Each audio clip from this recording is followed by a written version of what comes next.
130 years ago, on June 7, 1892, a mixed-race New Orleans Creole bought a ticket for a whites-only first-class rail coach. He was arrested and convicted for violating Louisiana's Separate Car Act, which enforced segregation of the races in public transportation. Ultimately, litigation was filed on behalf of Homer Plessy, challenging that law, which was assigned to a New Orleans judge named John Ferguson. Thus began a legal journey that ended at the U.S. Supreme Court.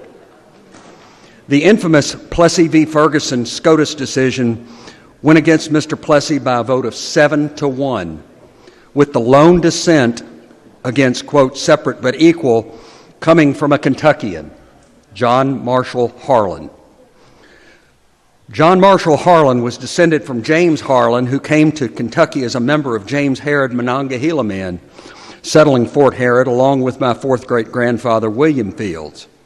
Fields and James Harlan each were granted land due west of the city of Danville. Mr. Speaker, I yield to the gentleman from Boyle 54. Chair recognizes the gentleman from Boyle. Thank you, Mr. Speaker. Thank you, gentlemen. John Marshall Harlan was the sixth child and fifth boy born to John and Eliza Harlan near Danville, Kentucky. He was named after Chief Justice John Marshall. He was born into a prominent slaveholding family and was raised in Frankfort. After attending school in Frankfort, he enrolled at Center College. Though his mother wanted Harlan to become a merchant, his father insisted that his son follow him into the legal profession, and Harlan joined his father's law practice in 1852. While James Harlan could have trained his son in the office, as was the norm of reading the law in that era, his son sent John to attend law school at Transylvania University in 1850, where George Robertson and Thomas Alexander Marshall were among his instructors. Harlan finished his legal education in his father's law office and was admitted to the Kentucky bar in 1853.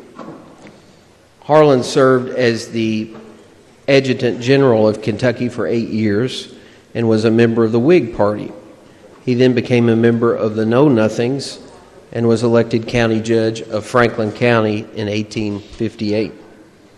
He served as a colonel in the Union Army in the Western Theater of the Civil War, and he resigned his commission and was elected Attorney General of Kentucky when he returned from the war as a member of the Constitutional Union Party.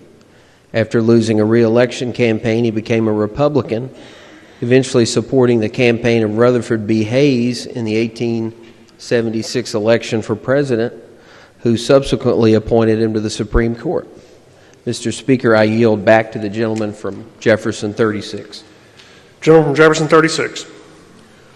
Harlan was on the court in 1896 when it endorsed racial segregation in Plessy V Ferguson, firmly enabling the concept of separate but equal segregation for the next 50 years.